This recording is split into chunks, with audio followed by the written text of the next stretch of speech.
L'été dernier, lorsque Bertrand Germain a appris qu'il serait bientôt obligatoire d'équiper sa voiture d'un éthylotest, ce chef d'entreprise de 36 ans a décidé de se lancer dans le matériel électronique portatif.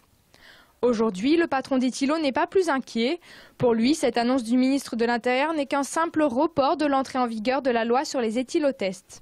Je pense que l'annonce qui a été faite par le ministre de l'Intérieur ne change fondamentalement rien sur le sujet éthylotest aujourd'hui. Il a simplement acté quelque chose auquel tout le monde s'attendait. Aujourd'hui, on a des acteurs associatifs qui siègent au sein du CNSR qui sont favorables à cette mesure. C'est une mesure de bon sens. Le président lui-même du CNSR, M. Young, est également favorable à cette mesure. Je ne suis pas préjugé des conclusions du CNSR, mais on a plutôt des signes positifs qui peuvent laisser penser que cette mesure serait confirmée.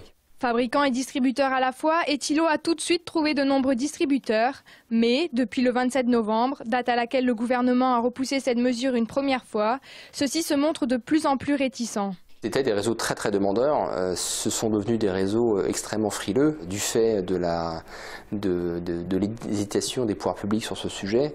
Et donc, si demain cette mesure était confirmée, ça redeviendra des réseaux extrêmement demandeurs.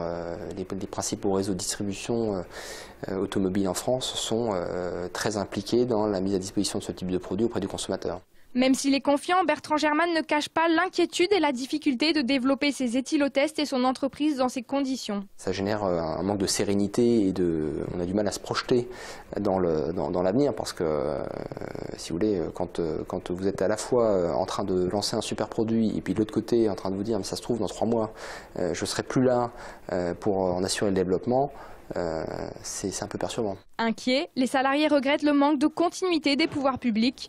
En cas d'abandon de la loi, une douzaine d'employés au bois pourraient être menacés.